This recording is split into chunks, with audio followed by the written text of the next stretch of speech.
I grew up always with martial arts in my life. I don't remember a time before martial arts. I mean, my dad, he's a lifetime martial artist.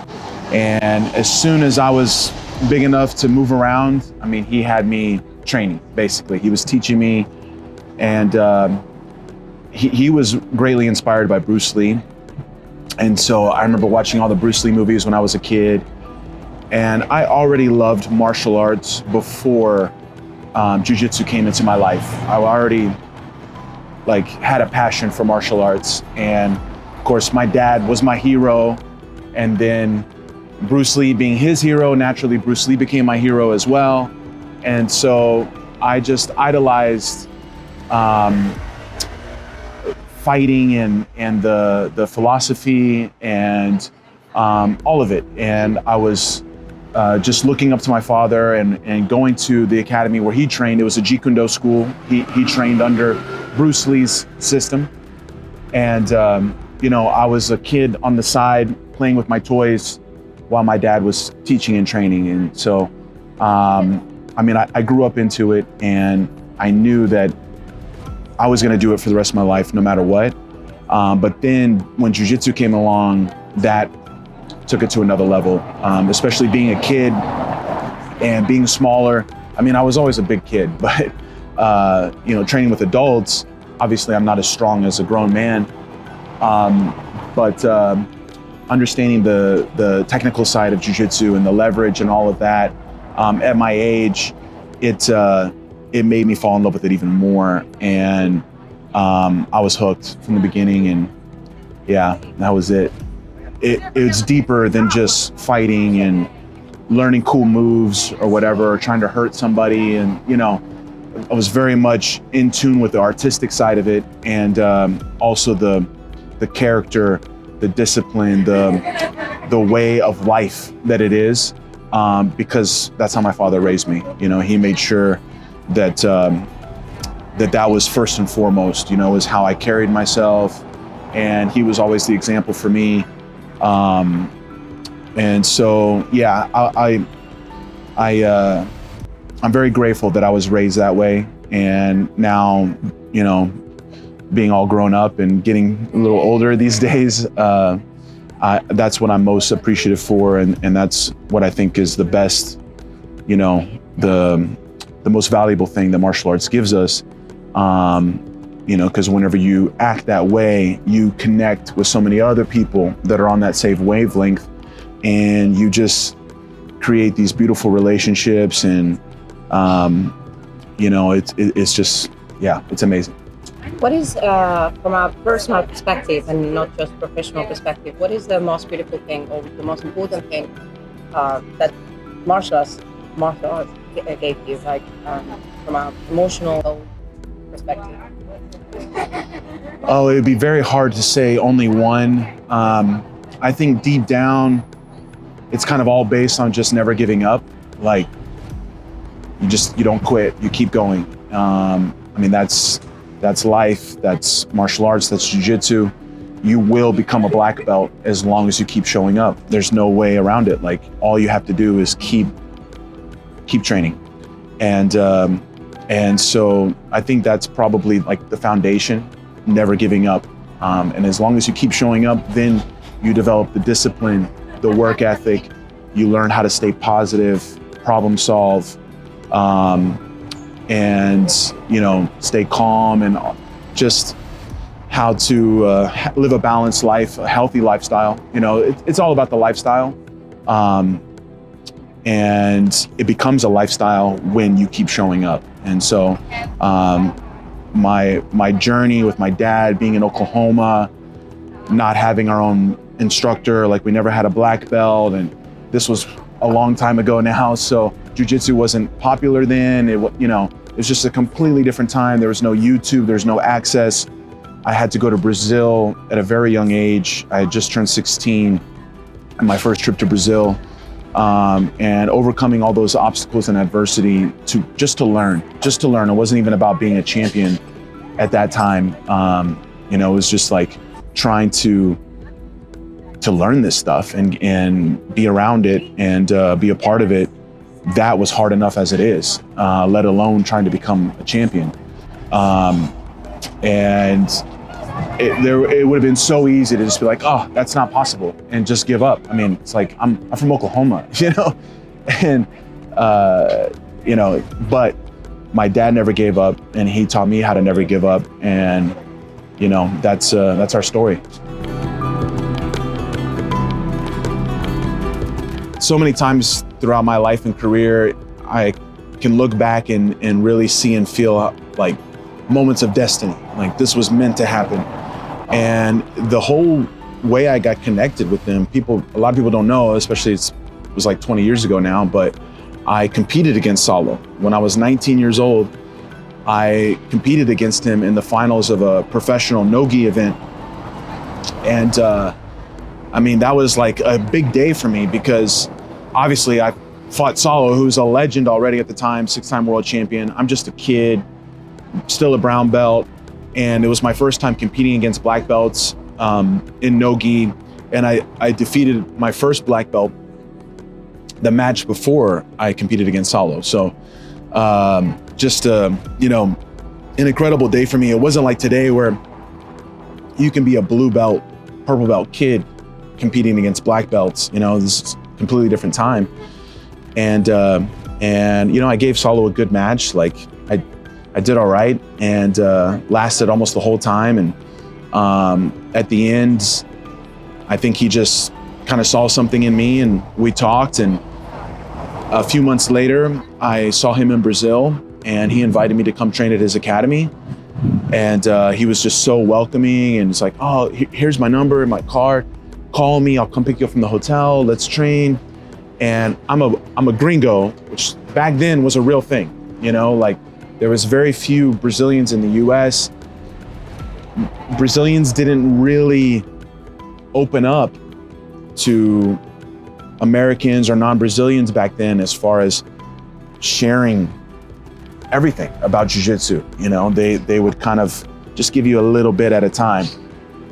And, you know, here he was inviting me to train with him as a gringo, as a kid from another team, and someone that even fought him. And I'm the same size as him and Shanji, like I compete against them many more times. And he invites us to train, or invites me to train with him. And in those sessions, he's teaching me, like he's letting me be in the class where he's giving so much to his students, and I'm learning so much. And I had a friend with me, and I remember like kind of hitting him like this and like saying, man, are you getting all this? Like, don't forget this stuff. I can't believe he's showing all this with us here. You know, it was almost like, it was weird. Couldn't believe it. And we stayed in touch. I told my dad about it. My dad's like, oh, let's get him for a seminar. We got him out for a seminar. He came, and he didn't just come one day, teach and leave. He stayed like a whole week and trained with me every day, never charged me for a private lesson, and just was helping me, and basically offered me his mentorship and his guidance, and gave me the opportunity to go to Brazil and train with Shanji. He was like, yeah, go there, train with my brother. It'll be amazing. You fight with us. And I was like, yes, I want to do that. I want to do that. And I was in college at the time. And I was not happy. I put a few years in. I was 20 at this time, working towards a degree, but I didn't really want it. It's not what I wanted to do. And I set my parents down. I was like, I have to do this. And it was a bit rough at first, but my dad, he understood. My mom, I mean, they got it. Like, my mom supported my dad when my dad was doing that. Like, he started a martial arts school. I mean, he was totally outside the box. And also, my dad is a professional organist as well. He plays the organ and is a martial artist, you know, black belt. Like, how weird is that, right? That doesn't happen. And so, totally outside the box. And my mom always supported him. And then here I am saying the same thing, like, look, this is what I'm gonna do. Like, what do you expect? This is how you brought me up, you know? What? Right. And so they supported me, and I dropped out of college and ran up a bunch of credit card debt, went to Brazil for 4 months, and that was it. That was when I really went all in on jiu-jitsu. And that was big part due to Saulo. And then I was all in, and we had several years where I was going to Ohio. They were living in Toledo, Ohio, in the US, and which is crazy, like in the middle of nowhere. And I was actually born in Ohio, so that was weird too. All of a sudden now I'm going back to Ohio to train with these Brazilian guys. And it was just us back in those times. And I got to be there at the end of Saulo's career, and me and Shanji both starting he was a couple years ahead of me, but he hadn't become a world champion yet. I was there as he was becoming Shanji, not just Saulo's brother. And it was, just like I said, destiny, and amazing to be there. Saulo, he's an incredible, just genius of jiu-jitsu and combat. His mindset, he's very, very old school. Of course, he is old school. Pretty tough, intense. It reminded me a lot of my father in the way that I was brought up. And I mean, I can't say in any other way that Saulo made me a champion, 100%. And Shanji was my #1 training partner. And he was developing us every day. And sometimes I didn't understand what he was doing.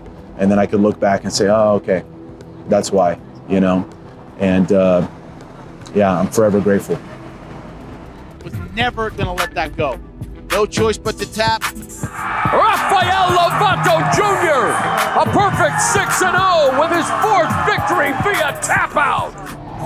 My whole life has been martial arts. So I had my martial arts upbringing before jiu-jitsu. And then jiu-jitsu came along, and I fell in love with it, and that became my passion and what I put all my energy into. But I was never far from the other martial arts. I still did boxing and Muay Thai. I trained MMA with some of my fighters that I was teaching and helping. And but it was always just kind of for fun, for play. It was never my focus, of course. Jiu-jitsu was my focus.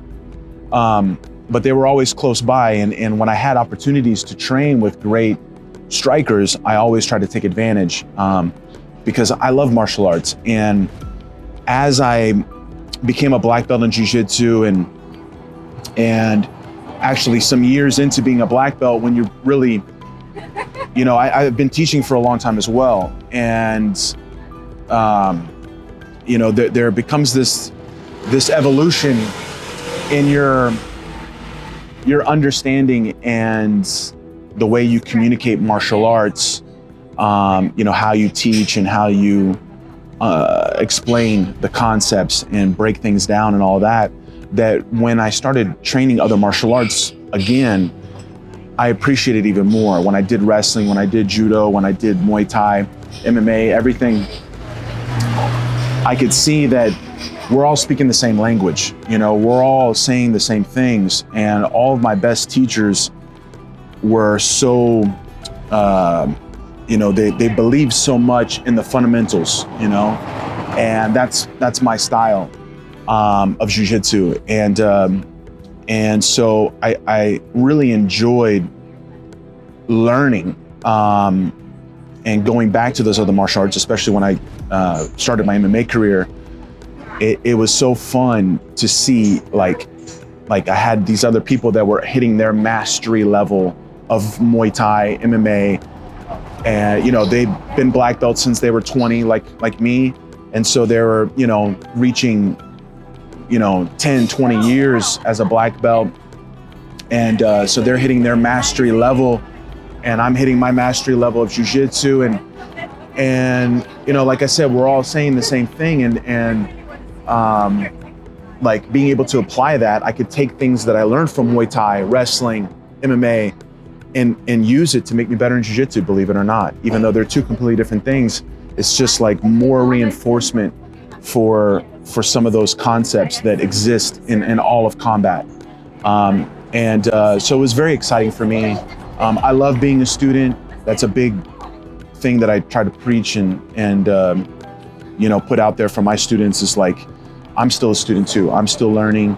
And that's part of the timeless jiu-jitsu is like being a forever student. That's the basis of becoming a black belt. I'm still learning today. There's no difference really in my mindset. I still feel like I can be better, I've just made more mistakes than everybody else, and that's why I've gotten to where I am.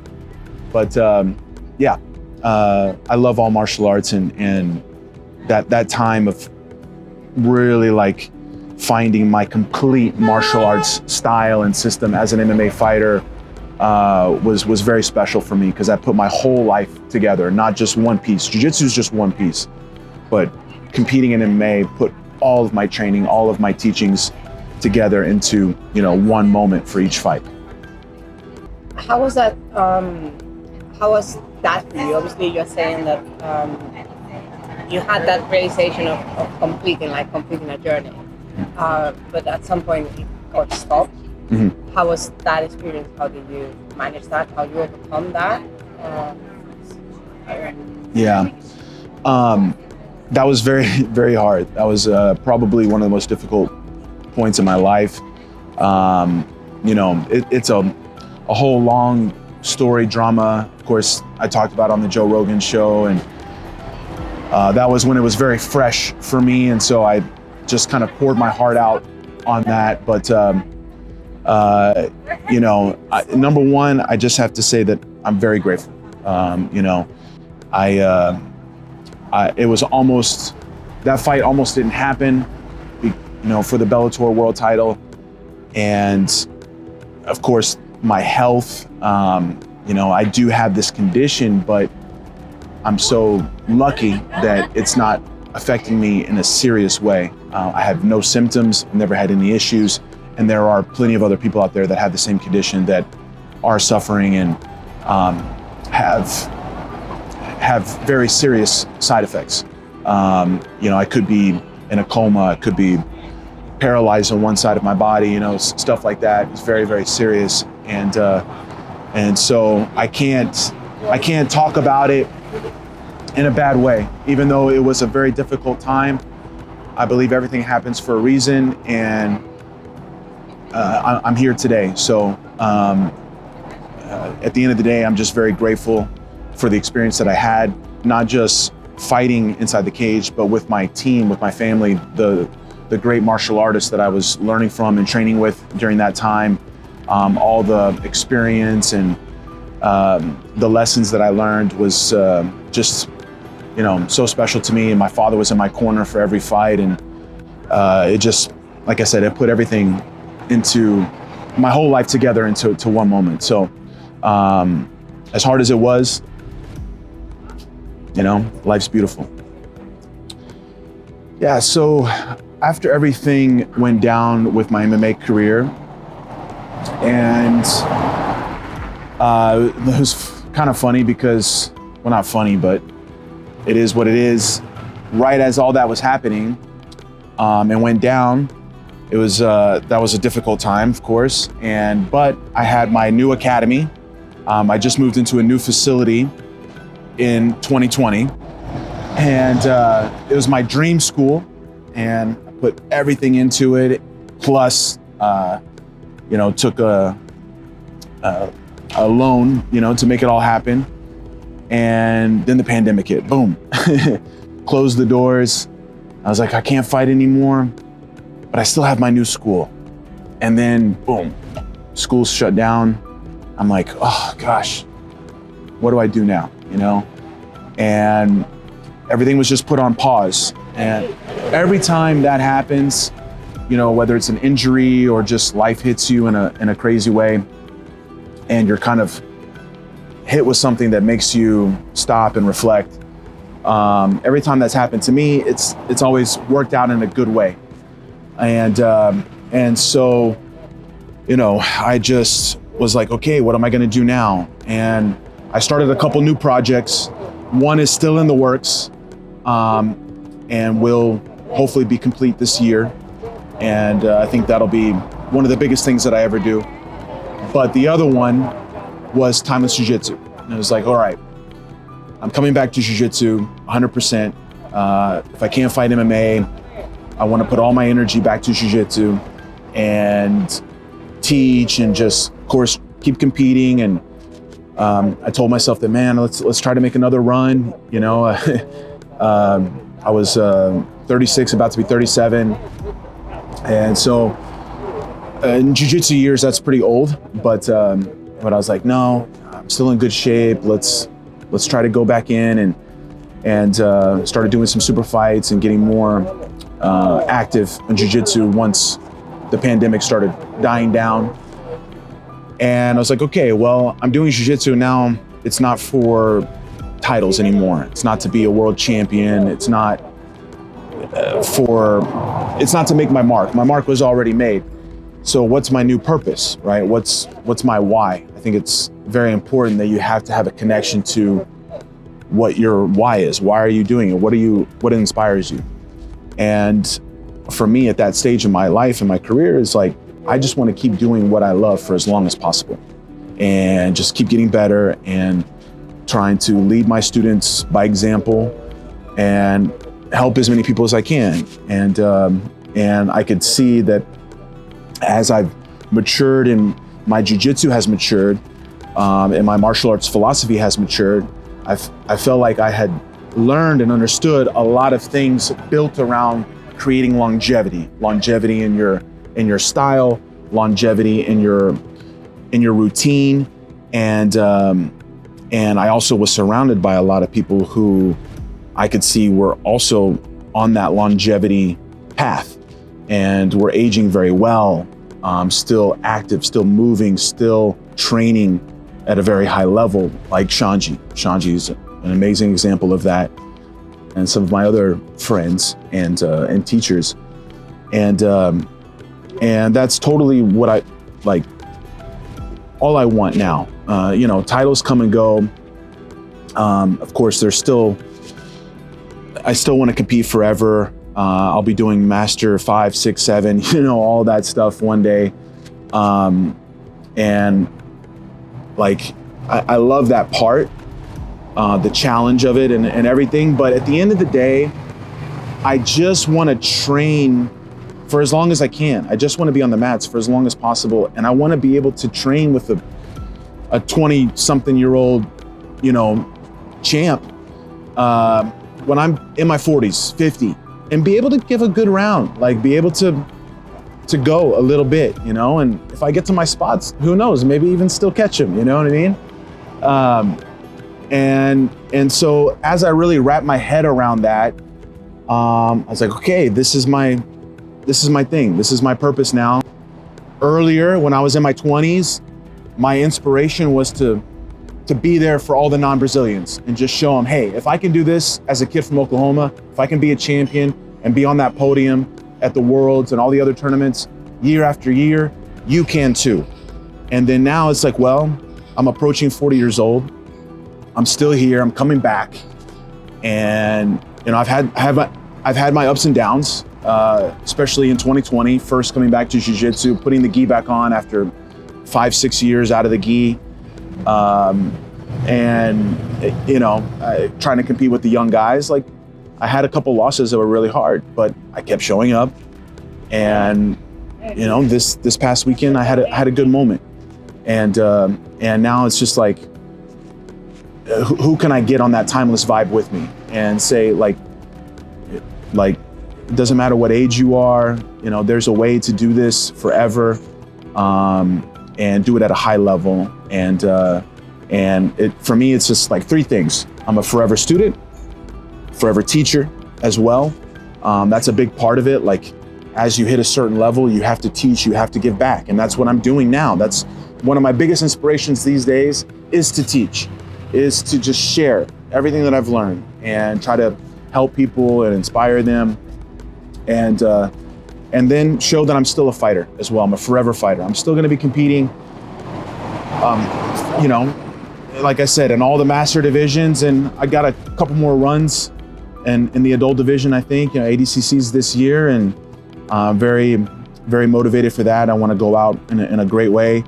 But at the end of the day, it's like, I want to be a positive influence on everybody and help people continue doing jiu-jitsu and doing what they love forever. And I really believe that there's a system to it, with your routine, with your lifestyle, with your mindset, and of course with your technique too. The positions that I do, the techniques that I like to perform, and like if you saw this past weekend, it's stuff that you learn. Most of it is all things that you learn when you're a white blue belt, like in the beginning. It's the foundation stuff. And I believe so much that that's what works forever. The simple things done at a very advanced level, at a high level. And that's what I love to teach. That's what I'm passionate about. And I know I can help everybody inside of that realm, whether you're a young athletic kid, wants to be a world champion, or if you're a 50-year-old just starting out, white belt, blue belt, I can teach them the exact same, and give them something that's gonna work forever on both ends of the spectrum, whether you're already at this age just starting, or you're at this age wanting to be one of the best young champions. This jiu-jitsu works for everybody. And I'm so blessed to have learned that style from Saulo and Shanji Ribeiro, and also my father, the roots, like jiu-jitsu for combat. It's the simple stuff. Jiu-jitsu for real combat. Not it doesn't get too sporty. It's the true spirit of jiu-jitsu, and that's what I love to teach, and so that's what I'm here for. The timeless jiu-jitsu party, I guess. That's why I'm still going.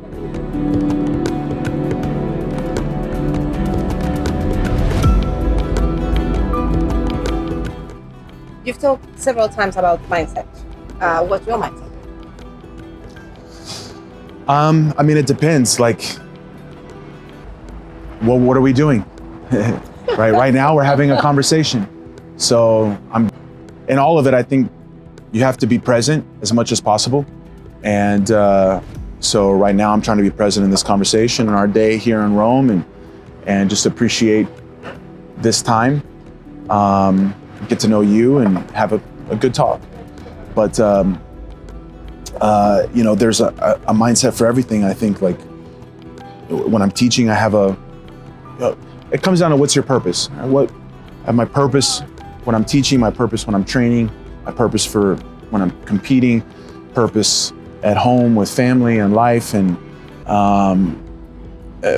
I think most of all, gratitude is kind of the foundation of it. Like, if you're grateful, you can be positive, you're gonna be happy, you're gonna be present, you're gonna put good energy out there. Every day there's an opportunity, it's a gift. I know that's super cliche, but I've been through a lot. Of course, I don't have a crazy drama of whatever. Like, there's definitely, I don't want to act like my life has been really hard or whatever, but through the journey of martial arts, you have your ups and downs, and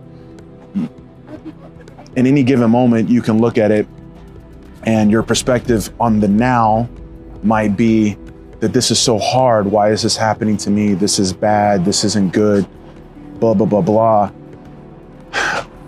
And anytime I've had some of those moments, later on,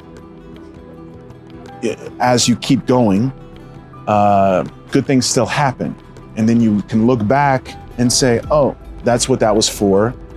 And then you can look at it and say, I'm happy that happened. I'm grateful that that happened. Whether it's an injury, a loss, things just not working out, running up 20 grand in credit card debt and getting stressed about that and not knowing how you're gonna make money from jiu-jitsu or whatever the case may be, having a brain condition and being forced to retire from MMA, like all those things, whatever. In those moments, yes, it's hard, but every single time you can look back, I've been able to look back and say, that was a good thing. And the more I think you come to understand that, you realize, okay, whatever happens, there's still something to be grateful for. Life is still amazing. Keep going, and it'll take you to the next beautiful thing.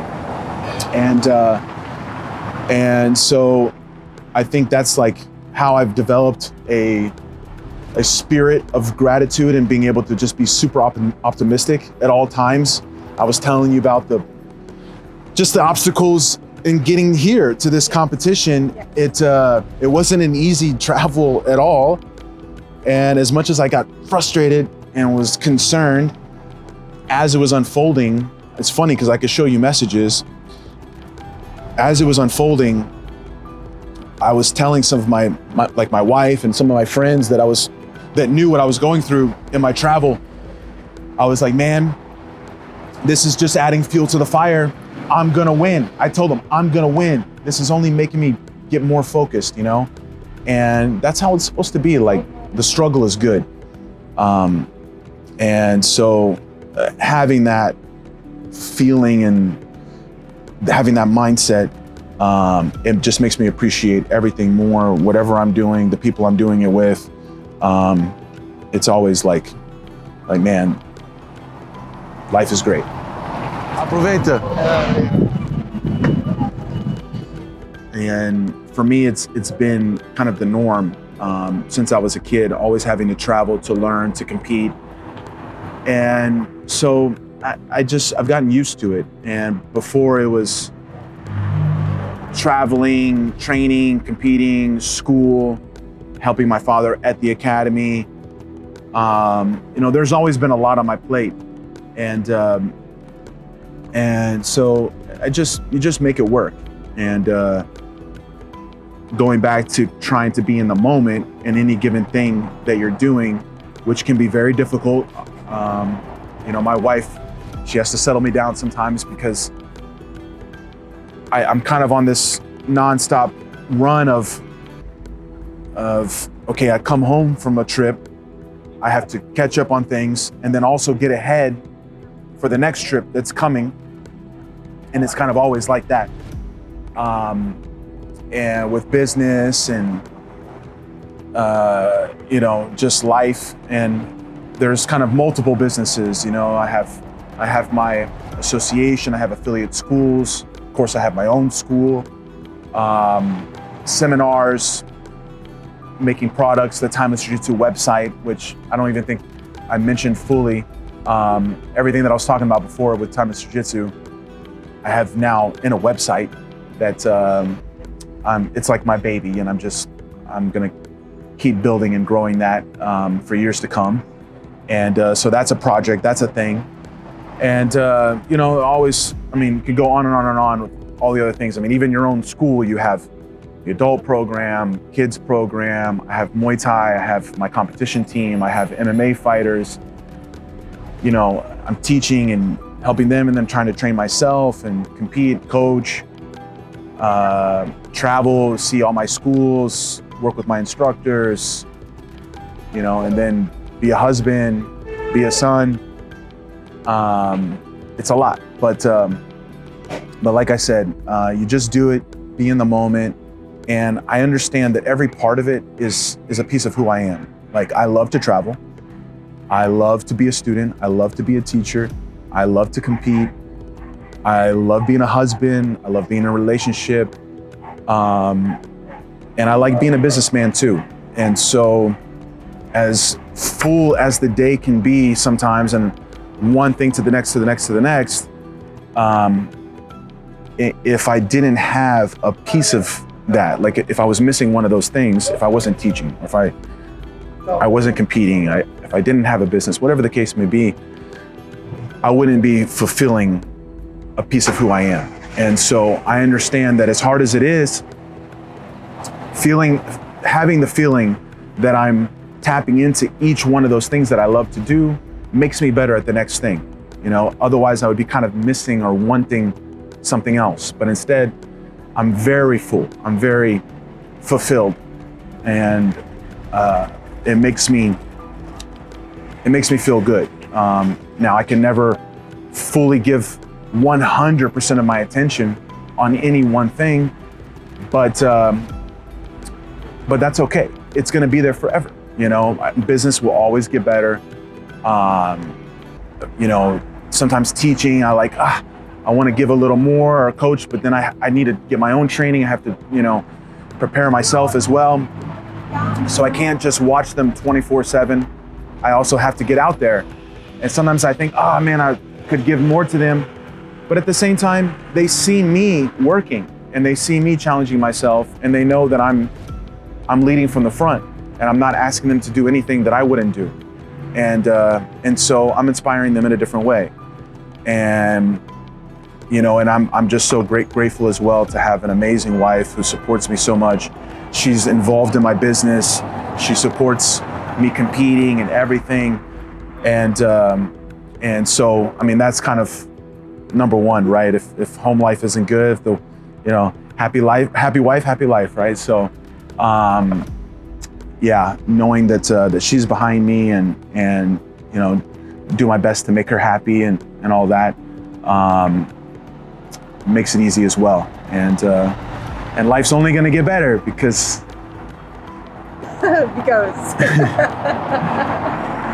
family's growing.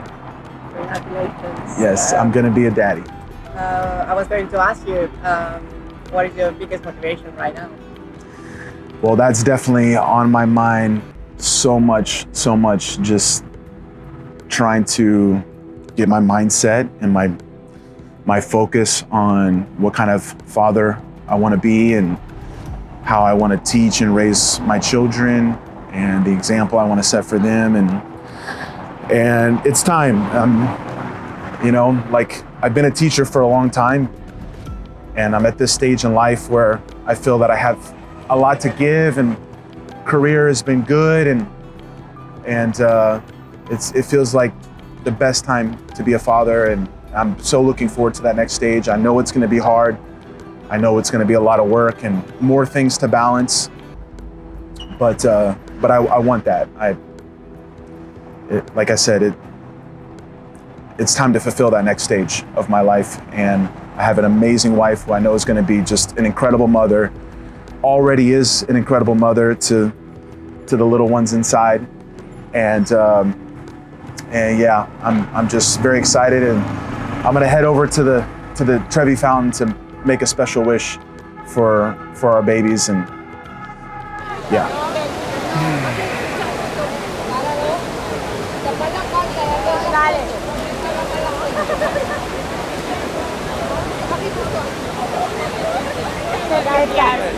And so I've been around a long time, and the fact that I can still be here and still do what I love, I mean, really, I'm just hoping to give a nice little positive spark to people and hopefully bring them in, and as someone that would like to learn from me, you know, visit me, do one of my seminars, come to a camp, join the website, like just be connected. And you know, every time that's happened, not every time, of course, I've taught 1,000 seminars, but inside of that comes along somebody, like I just made a post this morning about Dara, right? Inside of that comes along somebody who I really reach on a deep level, and they, you know, make a sacrifice to be on the mats with me, to learn from me, and we develop a relationship. And then next thing you know, it's been a decade.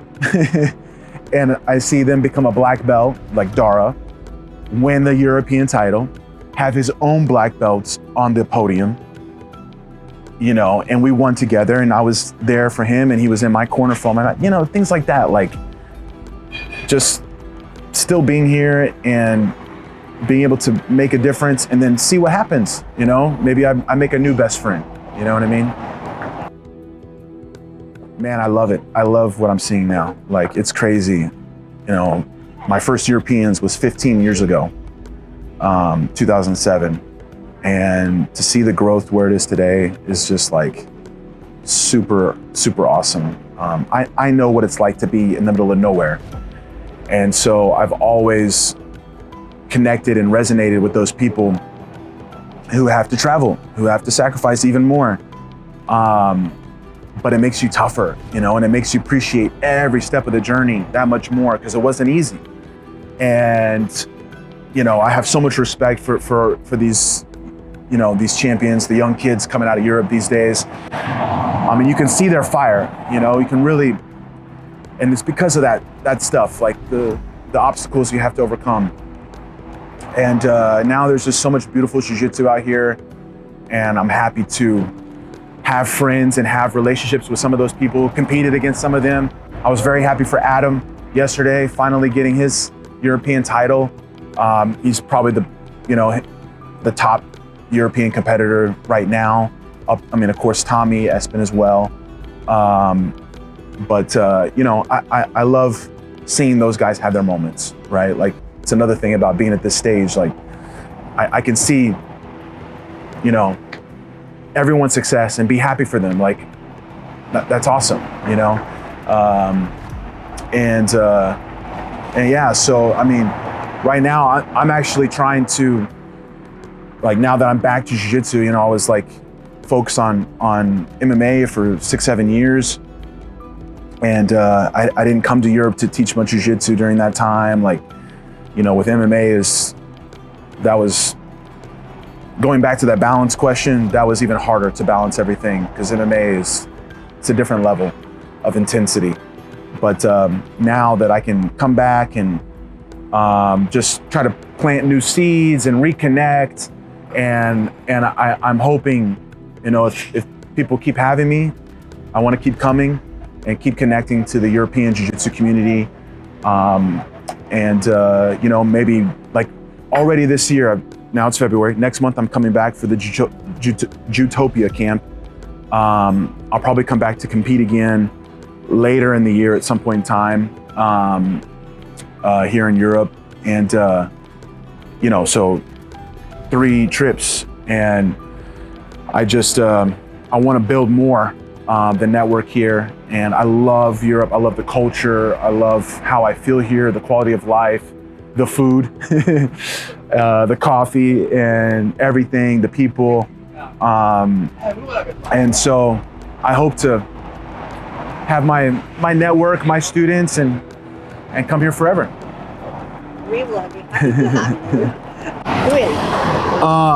Well, back in the day, of course, Saulo. I have to say Saulo. I mean, he was, yeah. I was there in Brazil when they used to chant his name, and I watched him win his titles. And so he was a huge inspiration. And then he got to be my teacher.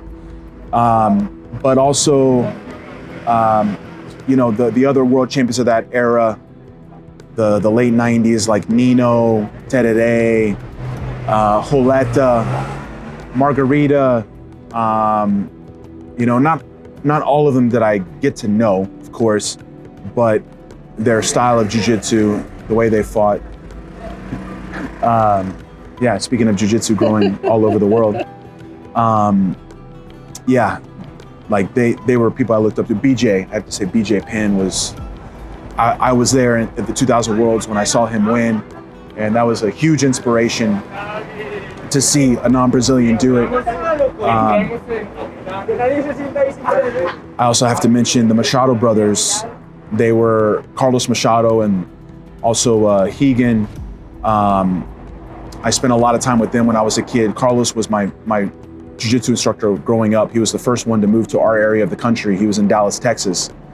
And so I was greatly influenced by him, obviously, and learned a lot from him that I still use to today. Renzo was a big inspiration. Of course, Renzo, Hickson, Hoyler, Hoist, like the Gracies. Hickson, watching him fight in Japan, the Vale Tudo, like, and seeing his samurai spirit. Yeah, that was like, it felt like he was Bruce Lee, you know, like that was his aura. And then Renzo, the energy, yeah, the fire. I mean, so many. And then, yeah, I have to say that also I feel like the generation that I came up with was a very special generation. Shanji, Hajar, Homolo, Marcelo, Cobrinha, Lucas Lepri, Bruno Malfacini. These were all guys that won the Worlds the year that I won the Worlds.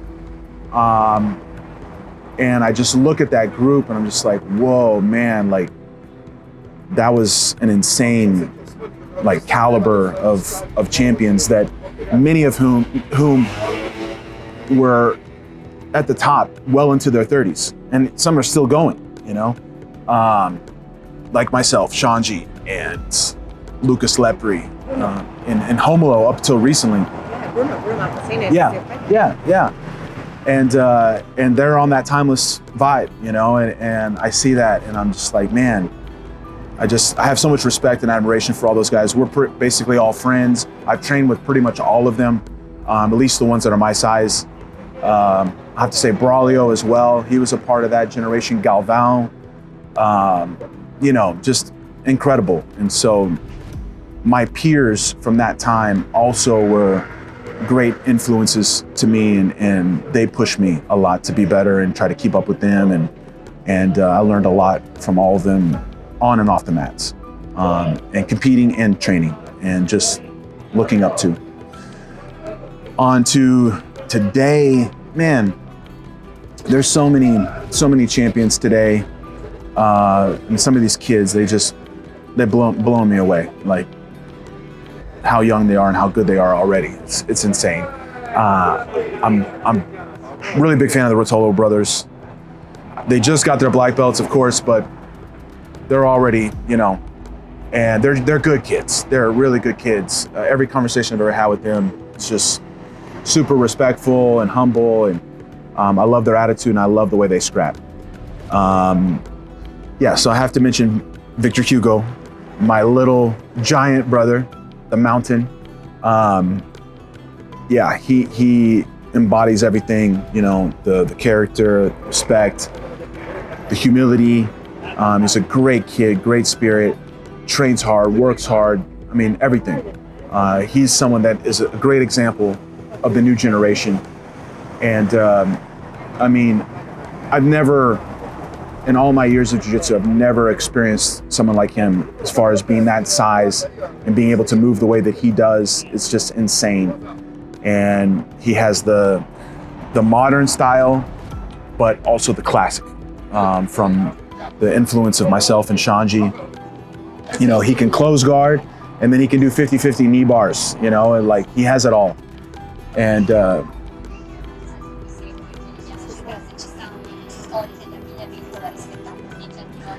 and he's you know, gi and no gi. And that's another thing that I know nowadays it's turning more and more into specific. Like if you're gonna be great at no gi, you have to just do no gi. If you're gonna be great at gi, you can't get lost in doing all the no gi. You gotta keep yourself sharp in the gi. And so I also, like in my time, we always did both, you know, and MMA was a big part of that generation too. You know, back in the days, a lot of the old school guys, like you look at the old school Brazilian top team and many other great jiu-jitsu champions, they naturally went to MMA. Part of it was because they wanted to make more money and there wasn't any professional opportunities in jiu-jitsu yet.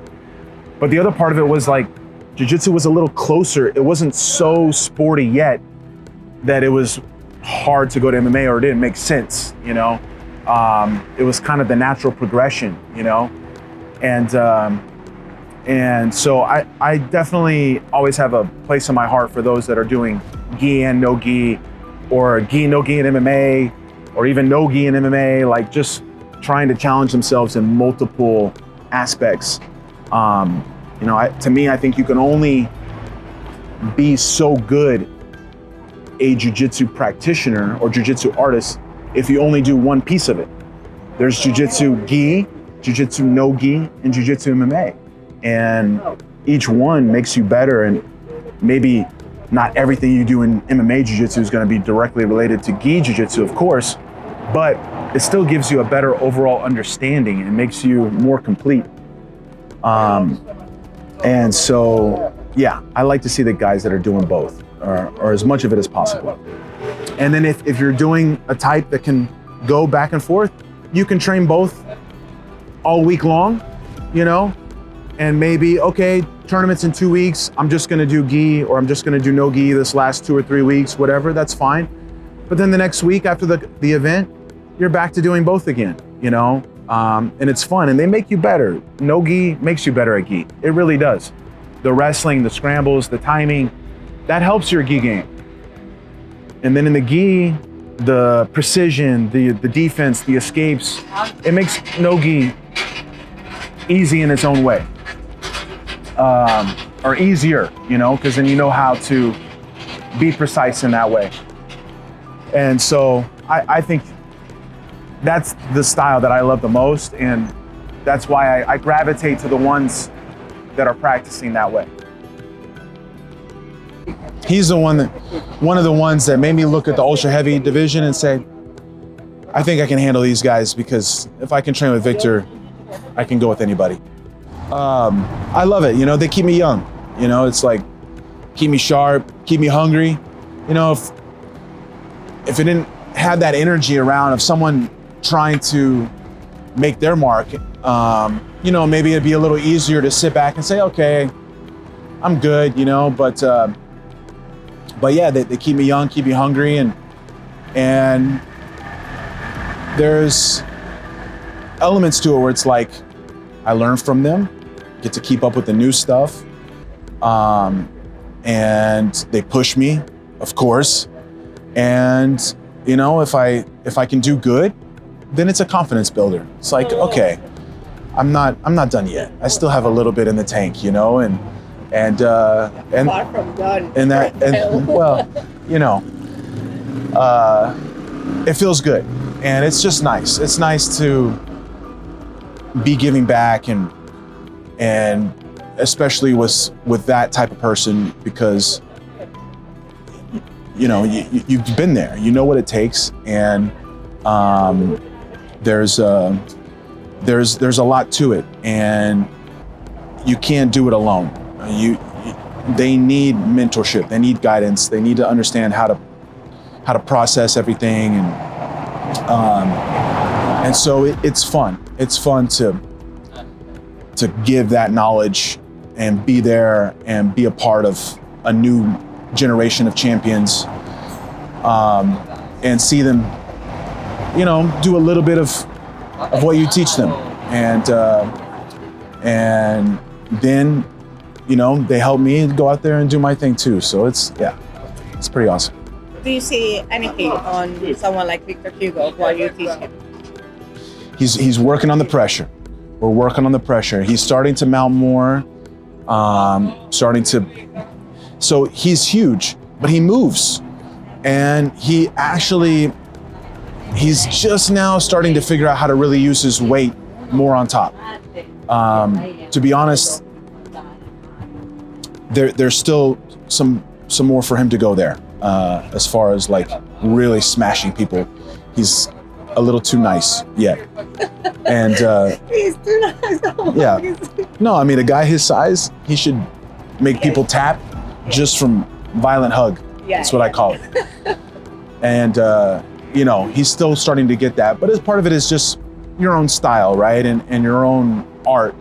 And he has the big man flow, he calls it. So he moves a lot, and that's beautiful. And I'm trying to get him to do a little bit more, not moving, and just boom, you know, you try to move me, you know what I mean? And he's getting that more and more. I've seen him do some mount chokes, you know, and like coming in heavy and strong. But other than that, it's more a mindset and mentorship, you know, like he has the jiu-jitsu, he has the techniques, he has the ability. It's just like, hey, this is what you need up here. You know, that's what Saulo did for me. And of course, I'll teach him and give him good training and everything that I can do there. But more than that, I think is like, this is what you need to think, and this is what you need to be feeling, you know, in these moments. And that's the last piece. What do you need to be feeling on those moments?